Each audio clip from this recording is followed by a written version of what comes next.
Viewmasters, it's the podcast that we do. Viewmasters, talk about movies that we view.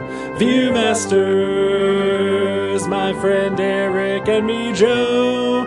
Viewmasters, hey, let's start the show. Hello, welcome to the Viewmasters, episode 262, A Girl Walks Home Alone at Night. My name is Joe. My name is Eric. Hi, Eric. Hello, Joe. How are you? I am hanging in there. How are you? I am also just hanging in there. All right. Red.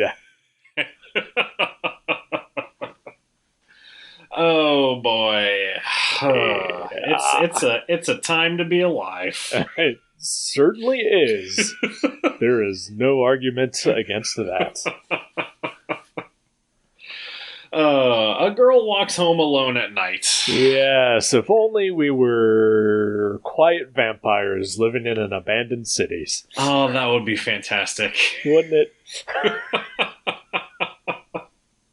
Just, go for a walk past the local pit of bodies. Sure.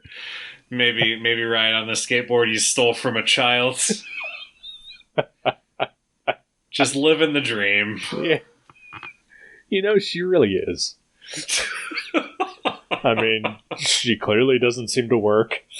So I'm imagining she probably just murdered whoever was in the building to live in her apartment. I would imagine so. Her underground apartments, nonetheless. I always thought underground apartments were kind of cool. Right? Yeah. Like, whenever I see, them in, movies about New York or whatever, I'm like, that seems pretty cool. Yeah. I mean, I know practically it's probably, damp and, there's a lot of risk for bad things to happen in an underground apartment. Sure, but, there's a lot of risk to happen in any apartment. That's true. Yeah, you get leaks anywhere. You get murdered anywhere. Yep. You get killed by a vampire anywhere. That is true. So I don't think that I knew what this movie was about before I started it. Okay. But when I pulled it up on Canopy, the other suggested movies were What We Do in the Shadows, and Let the Right One In. Sure. And maybe one other vampire movie. So did that give you a hint? Give me a little bit of a hint, yeah. Okay. I think I mentioned that it was a vampire movie. I can't remember, but you may have, and I just have a terrible memory. That's also fair. That came into play a couple times while I was watching the movie. Okay, actually, just to jump straight to the end. Okay, so she kills our lead character's father and takes his cat. Yes, and when she took the cat, I remember thinking, oh man, he's going to see that she has the cat and know that she had something to do with his dad dying. And then completely forgot that she had the cat. So then 10 minutes later, when he sees that she has the cat, it was like, oh my god, she has the cat.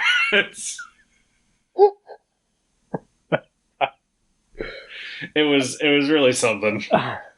So I don't think it's even 10 minutes between those two things. It's probably not. I was trying to give myself the benefit of the doubt.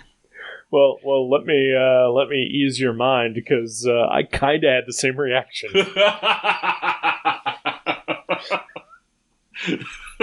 So I think whatever is happening in this movie, it does a good job of letting you forget that she has the cat for a moment. I guess. I mean, I know that vampires have sort of a mesmerism aspect. Right.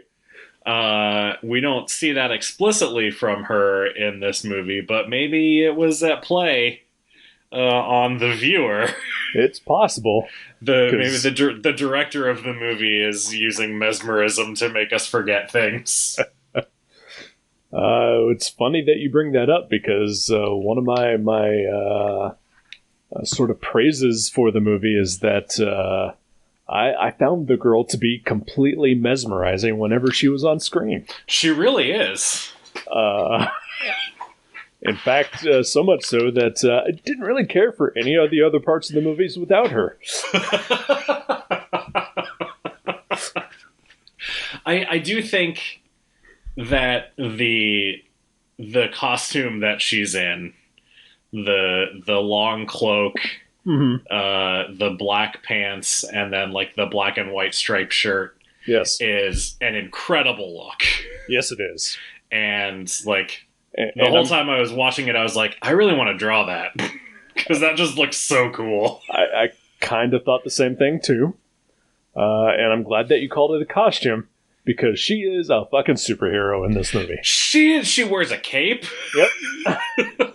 Like, I liked before. So again, at the very end, when they're like, when he goes to her apartment, right before he finds out that she has the cat, and he's like, "We gotta leave town," and she's not wearing the costume, right? And then like while he's just standing there, she changes her shirt to put on the striped shirt, and I was like, yeah. There it is. Yeah, in that moment, like when she takes off her top, I was thinking, what is happening? And then she puts on the striped shirt, and I was like, oh, okay. Right. She's gearing up. It's such a good look. This is Joel Schumacher's, focus on the crotch of Batman moment. Right.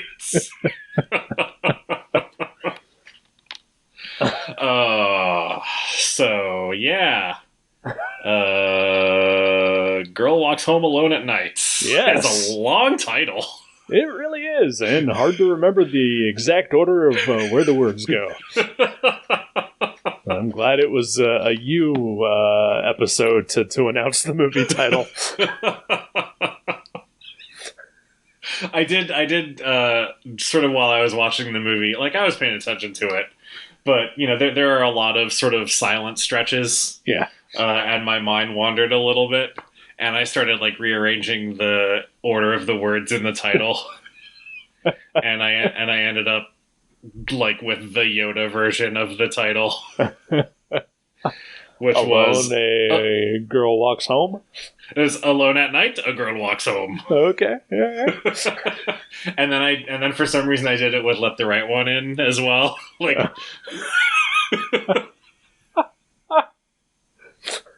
The right one you must let in. Love it. Yeah, this is what's going on in my brain. That's fine. I kept trying to match the words of the movie to see if I could fit it into the Teenage Mutant Ninja Turtles theme song. Okay, it's not a fit. It doesn't fit. It doesn't fit naturally, but you can get it in there. You can force it, but yeah, it's not a perfect fit. I did notice that about 15 minutes in is the only time that we really see a girl walking home alone at night. Everything after that was, she's with someone or she's following someone. So kind of a disappointment there. I mean, we do get it at one point. Yeah. But it wasn't enough for me. Not enough walking in this movie. Not enough walking. Not enough Christopher Walken, not enough active walking. Agreed on both counts. Oh man! Imagine Christopher Walken just showing up in this movie. What if he had played the addict, the junkie character? You mean the star of How I Met Your Mother?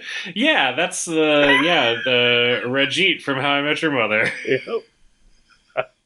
I was like, I recognize that guy. Yeah. What do I recognize that guy from? Everything.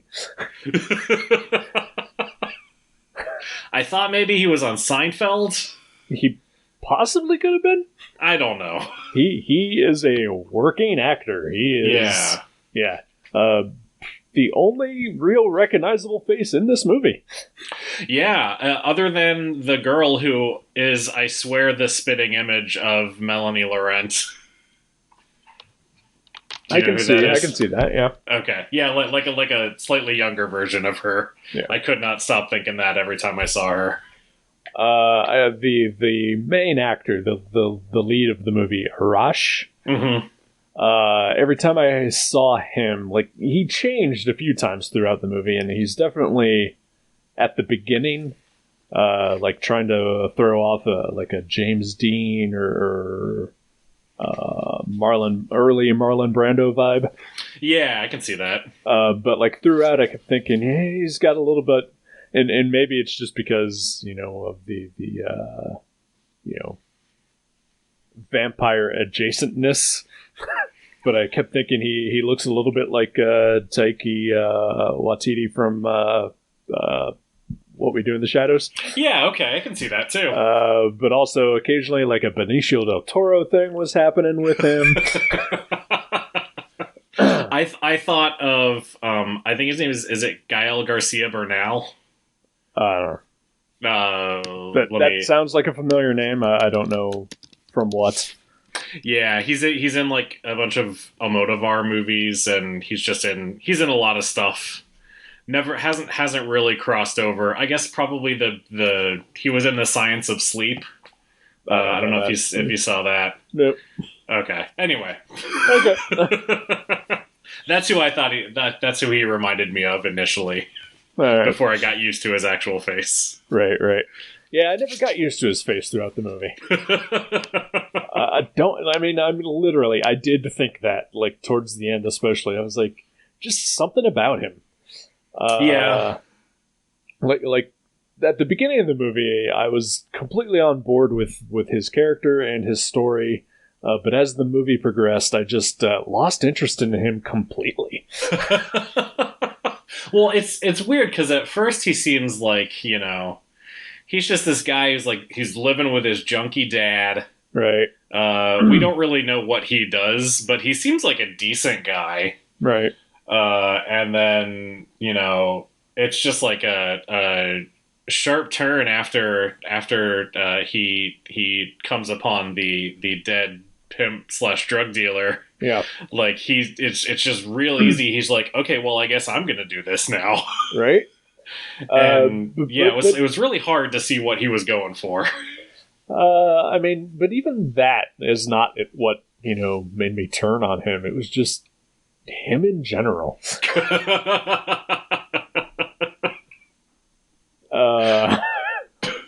Because and it fluctuated, because like the scene when he's high on ecstasy and just like in the middle of the streets when he the second time he meets the girl, and he's just like staring at the lamppost.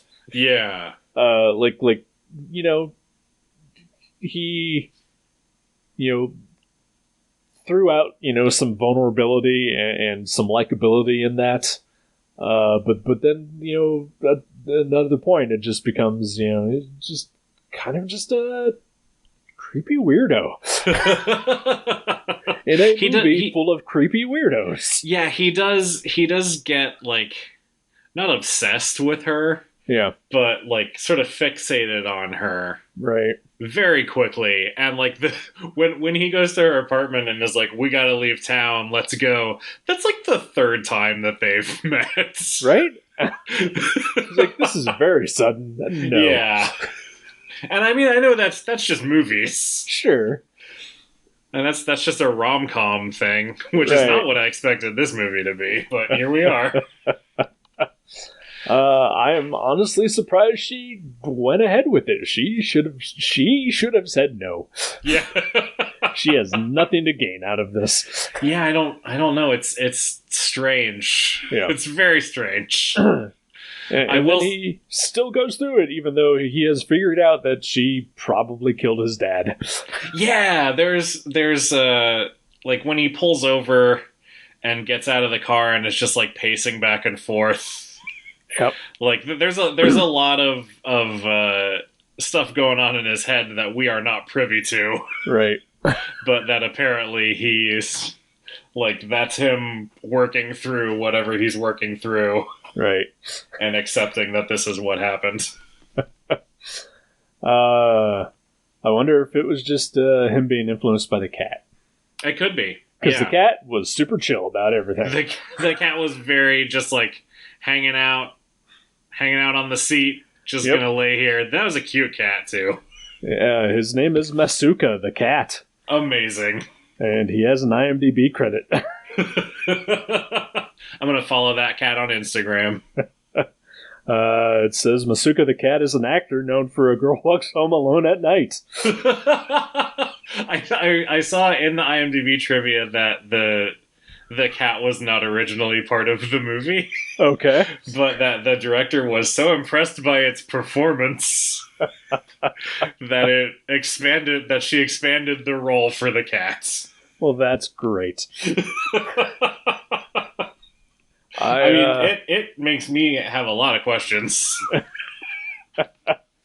I mean, my like that first shot of the movie is Arash just like hanging out outside this building, and then he goes in and grabs the cat and claims it as his own. I wonder, like, did the actor just see that cat and say, "I'm going to go pick up that cat"? And then the cat became part of the movie. Maybe, who knows? But I loved that cat. He reminded me of my old cat Max. Aww. Just you know, I mean, obviously I don't know what color it is because this movie's in black and white. Right. But, you know, a white spotted, just tubby cat. Yeah, he was a big old floofball. Yeah, yep. I was worried briefly at the beginning that something bad was going to happen to the cat when the pimp / drug dealer picks him up. I was worried the entire time about that cat. When the junkie father goes insane and accuses the cat of being his reincarnated wife, I thought something horrible was going to happen there. Yeah, I was worried at that point as well. When he then goes to the sex worker's house and, like, you know, brings the cat with him, I thought something terrible is going to happen there. When the girl breaks into the sex worker's house to kill the father, I thought, again, cat's in danger. But then also, I couldn't, like, was she seeing through the eyes of the cat somehow? I almost got that impression as well. Like, there are a couple of cuts, like close-ups of the cat's eyes and her that sort of give the impression that she was. I don't know. Is that a thing that vampires can do? Maybe. I mean, you know, just from what vampire lore I remember, they do have a connection with certain animals, like familiars. Yeah. But one would assume that, you know, they would have had to have met that animal beforehand. Yeah, you would think so. Yeah, and as far as I remember, she did not meet Masuka the cat. Right. Though, I mean, we don't know where the cat came from. It's true. From before Arash just picks it up out of whatever yard he picks it up out of. Right, yeah. I mean, maybe that was her childhood cat. It's possible. I mean, the cat seemed real cool with her. Yeah.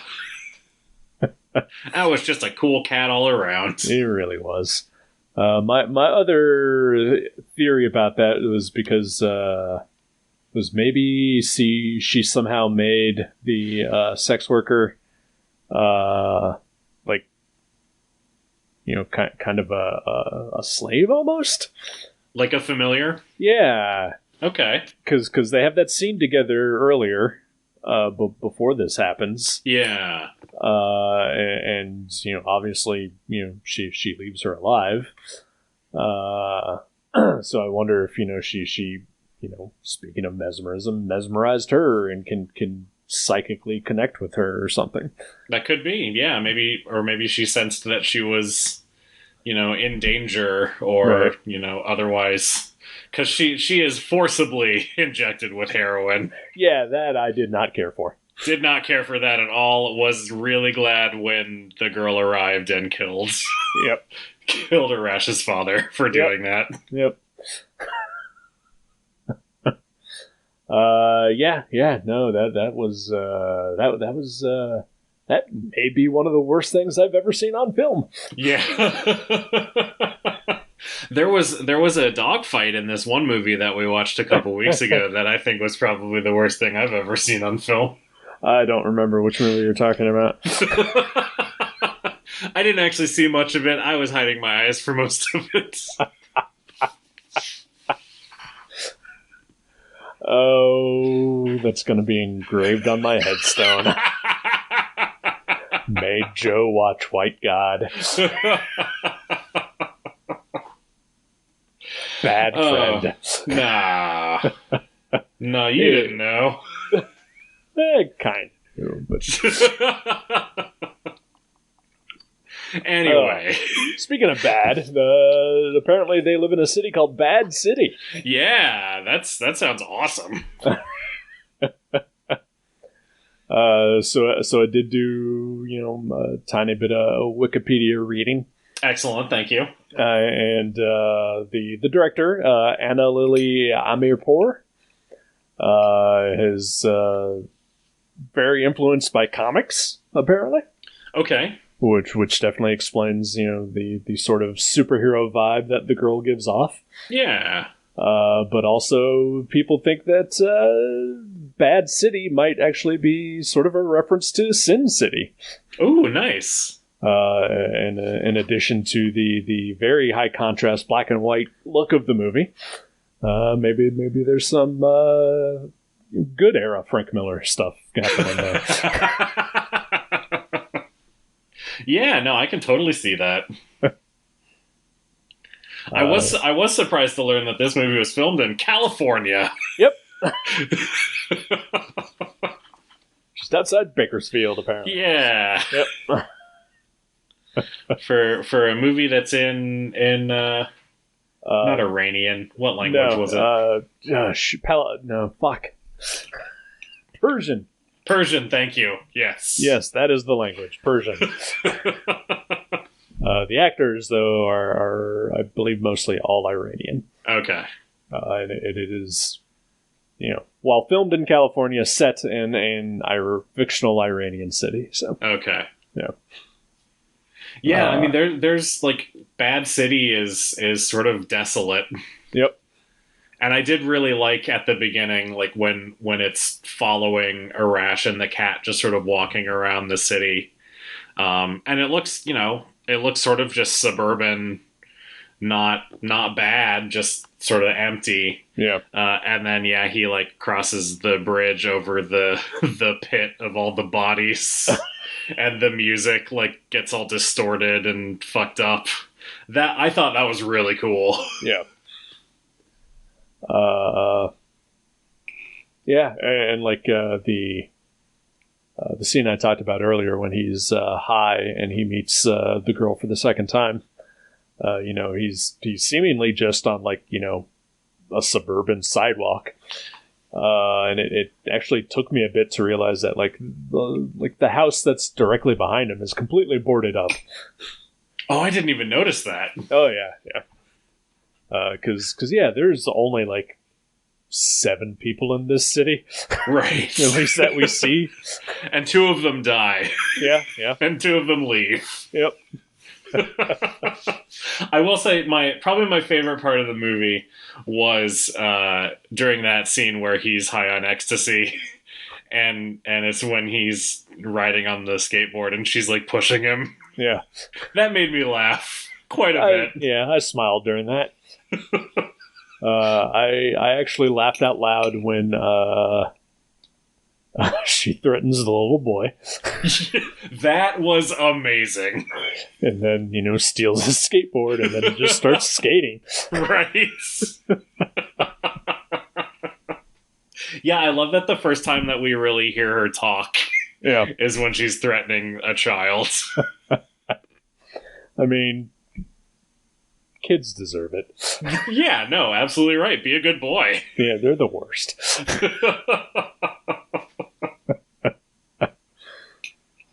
Oh man.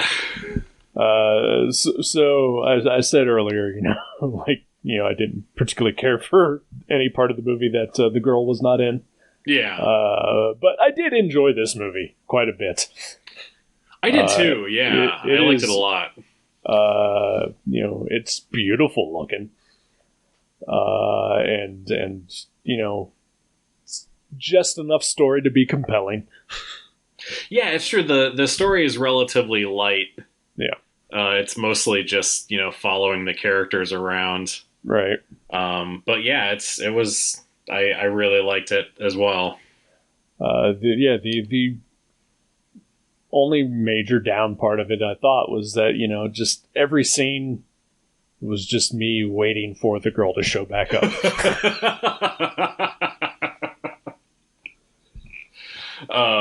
Yeah. I would when she's with the pimp, yeah, and like her fangs come out for the first time. Yeah. I gasped. Like I did not know, like because I still sort of hadn't put together that this was a vampire movie yet. Like I figured there was something like that. Right. Like she was a monster of some sort. Mm-hmm. But yeah, like that was just like, it was a neat effect. It really is, yeah. Yeah, and it was just so well done. And then like when she attacks and like speeds up was really cool too. Yeah, there's just a lot of really good stuff in this movie. I like that our introduction to her. Like, I mean, we kind of see her in the shadows, before that moment. But our real first good look at her is like she's just this small young woman living in a crappy apartment, just putting on makeup and listening to real bad music. And I will say this, every character in this movie has terrible taste in music. Oh, I really liked the music in this movie. I can tell you, Chaco and I did not care for any of the music. Man, that's rough, because Chaco is definitely known for his discriminating musical tastes.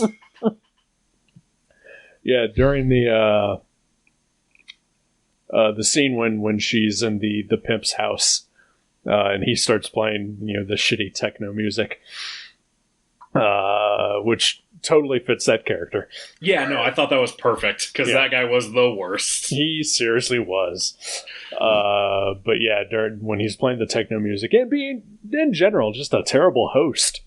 Yeah. Like, he doesn't invite her in, he just starts sniffing coke without offering it, and lifting weights in front of her, and doing that shitty dance.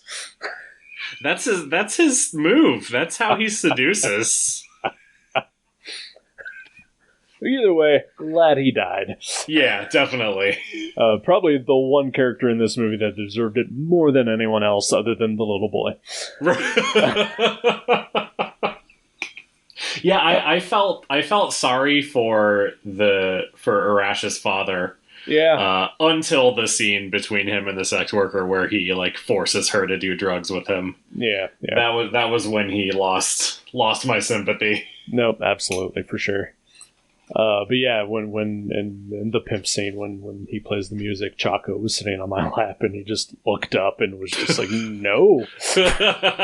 He actually said no. Wow.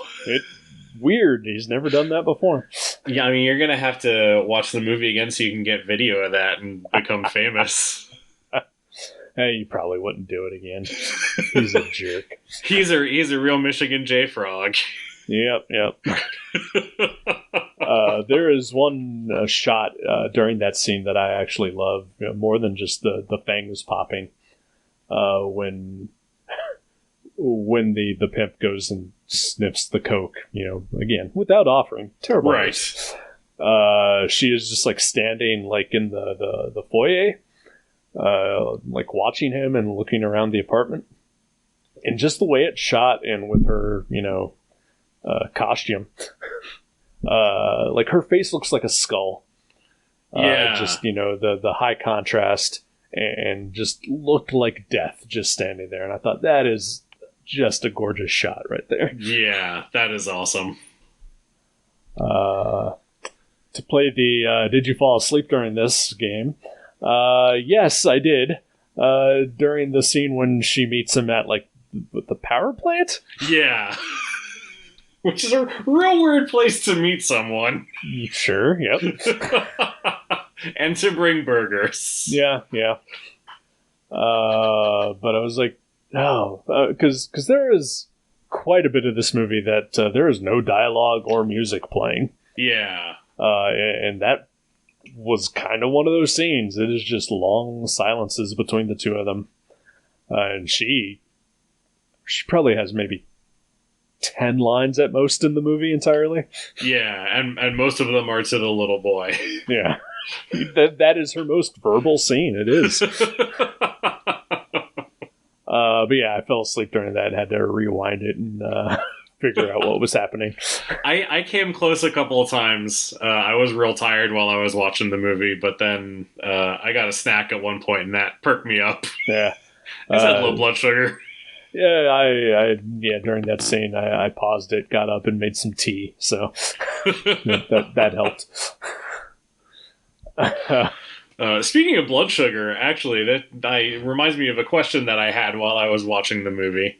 So she feeds on Arash's father while he is high on heroin. Yeah. So does she then experience that because it's in his bloodstream if she's eating his blood? I had the exact same thought. She didn't seem to have any effects. Yeah. But then also, she is just kind of hanging out with the prostitute for a while, so maybe she did, and we just didn't see any of that. That's true. And then she and her then go and not even really hide the body. They just throw it in an alley. Yeah, just leave it on the corner. Sure, yeah. I thought that was an odd choice for them to make. Yeah. Like, there is a literal pit of bodies they could take him to. Right, that's where Arash went when he was hiding the pimp, which wasn't even his responsibility. Yeah, he's just cleaning up, getting his DNA all over the crime scene.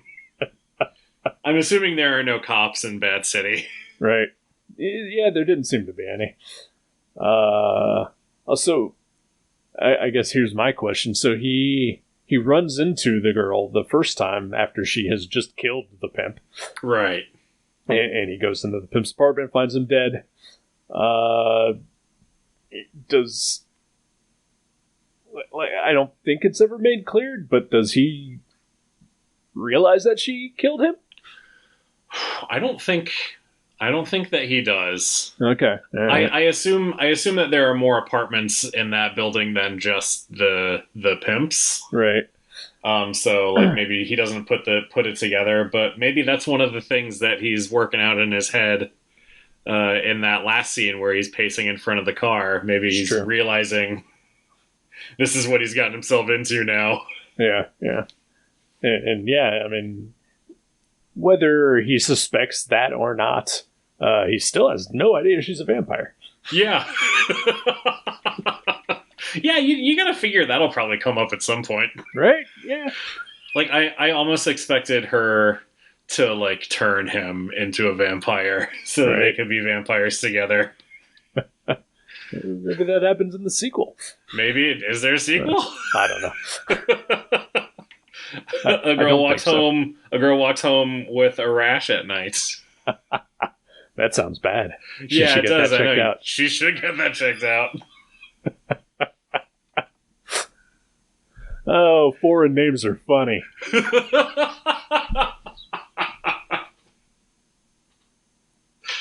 Ugh. There is a comic book prequel to this, though.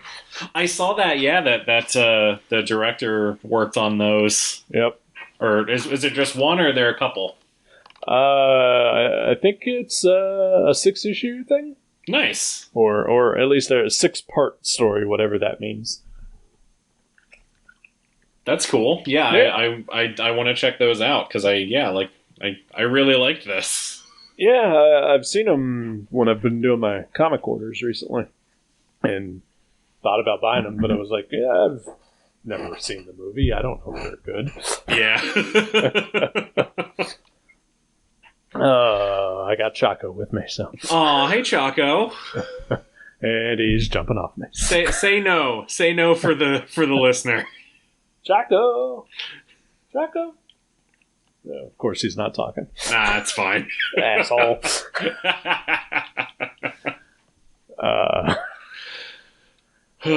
So I've seen Anna Lily Amirpour's only other movie. Oh yeah, what is that? It is called The Bad Batch. Okay, not the Star Wars thing. Nope. Okay. Because I've been seeing the Bad Batch trend on Twitter a lot lately. Yeah. And I keep thinking, is it about that movie? But no. it's a Star Wars thing. But no, her movie is sort of a dystopian future where prisoners basically get sent out into the deserts to just, survive. Okay. And it's about this young woman who gets kicked into the desert, and she meets some crazy people, including a Jim Carrey who has no lines in the movie whatsoever. Wow. Okay. Keanu Reeves, who is like some sort of like messianic cult figure. I can see that. And Jason Momoa, who she begins a romantic subplot with, who he only speaks Spanish throughout the movie. That's interesting. Yep. Huh. When did that come out? 2016, 2017. Okay. It was available on Netflix for a while. It's okay. Okay. I definitely liked this better than The Bad Batch for sure. Gotcha. But she makes interesting movies, that's for sure. Yeah. I admittedly didn't dig very much, but I did see that this is an expanded version of a short film that she made. I wanted to look up the short and see what that's all about. Yeah. I know usually my experience is that, sometimes like if a filmmaker makes a pretty well received short and then they expand it into a feature length, it loses something because they keep having to pad it. But I haven't seen the short, but I thought this was pretty good. Yeah, definitely. She made a movie in 2019 that hasn't come out yet. Like Mona Lisa and the Bad Blood or something like that. Okay. And then she is due to remake the Sylvester Stallone movie Cliffhanger. What? That did not go where I thought it was going to go.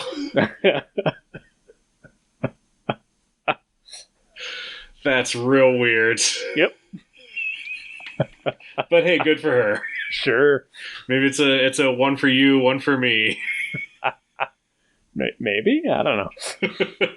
I mean, Cliffhanger is just a real weird choice to remake, no matter who's remaking it. It is, yeah. Because that movie's perfect and doesn't need to be remade. I remember seeing that movie in the theater with my parents when I was a kid. Wow. I saw it on video with my parents, so. Nice. Yeah. It's you got to experience it on the big screen. Yeah, I mean, one of my many regrets in life is that I did not get to see it at the theater. Oh boy. But yeah, a girl walks home alone at night. That's the name, right? That is the name of the movie. I recommend it. I would definitely recommend it as well. Yeah. All right. Yeah. You got anything that's tickled your tummy this week? What? I don't know. We're doing this a day early. Everything's off. I know. Yeah, I am one day short on things that have made me happy. I was gonna find it tonight, but I forgot. I read a copy of the book, maybe out by the time this episode is released. The first Miles Morales original graphic novel. Oh? It's called Miles Morales Shockwaves. Okay. And it was real good. I'm unaware that this was a thing. Yeah, Marvel and Scholastic are doing a series of young adult graphic novels. The first one is Miles Morales, and then I believe there's a Miss Marvel one coming next. Nice. I'm not sure about the others, but yeah, this is the first in the series, and I got a chance to read it early because I'm fancy. Sure. And it was real good. That's cool. Yeah. I got nothing. It is, No, nothing. Been an absolute shit show of a week. I'm sorry. Not your fault. Any.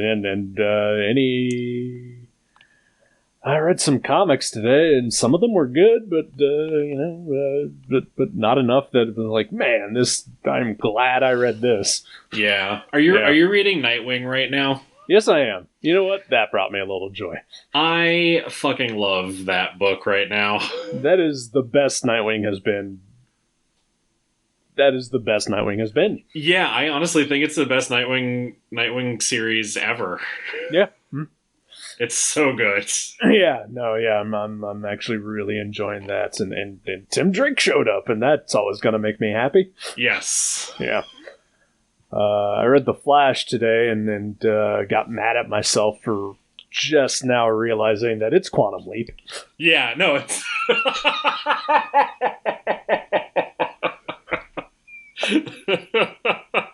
It's a shitty Quantum Leap, but it's Quantum Leap. Yeah, it is exactly Quantum Leap. Which you'd think it should be a lot more fun than it is. Right? Yeah. Part of it was, at least this issue, was that I just missed David LaFuente. Yeah, that's fair. Yeah, the last page of the issue really made me smile, though. That was my favorite part. Was definitely the cliffhanger. Let's see if I'm gonna go negative here. Okay. Jonna and the Impossible Monsters. Yeah. It's a great looking book. Nothing's fucking happening. Yeah.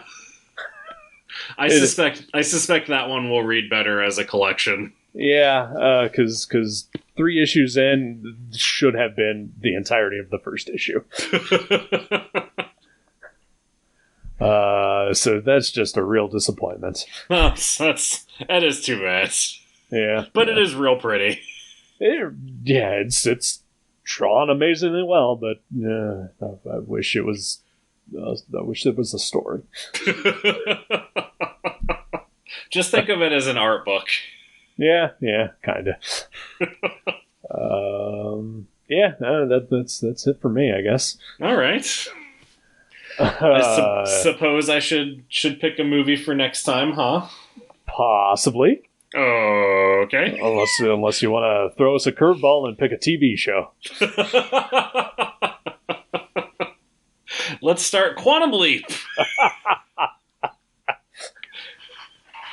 Every episode's the fucking same. It's true.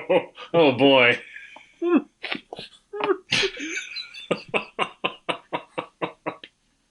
Oh, it's a bad time for me to take a drink. Oh, sorry.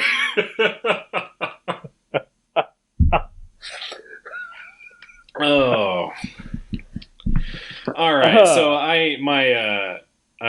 my list is dwindling somewhat. I'm gonna need to make a new list soon. So no, it's fine. I got some choices on there. All right. I'd hate to have to cancel the show because you can't think of any more movies. God, I would too.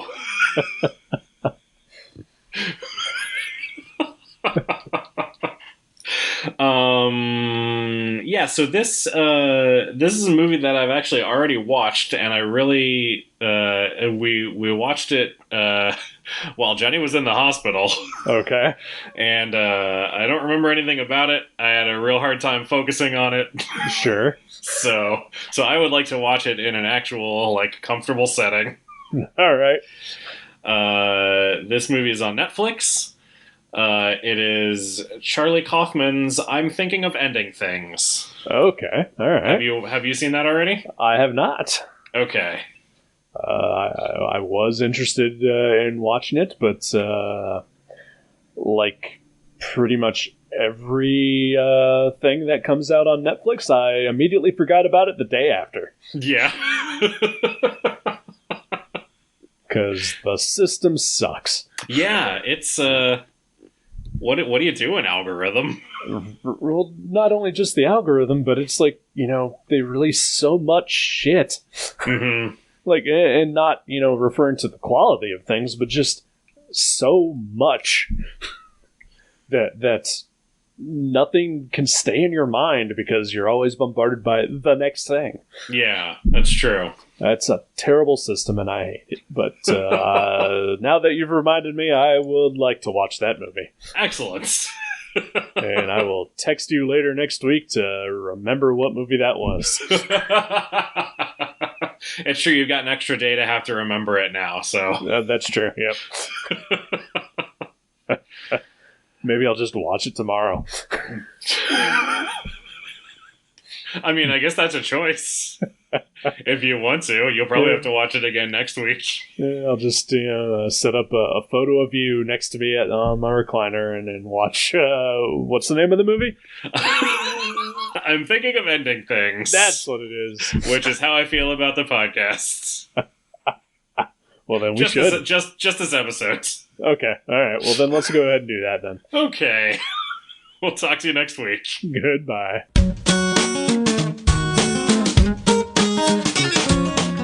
Thank you for listening to The Viewmasters. You can subscribe to the show directly at view.guttertrash.net or at iTunes and leave us a review. Visit view.guttertrash.net for email information and links to Facebook and Twitter. We'll see you next time on The Viewmasters.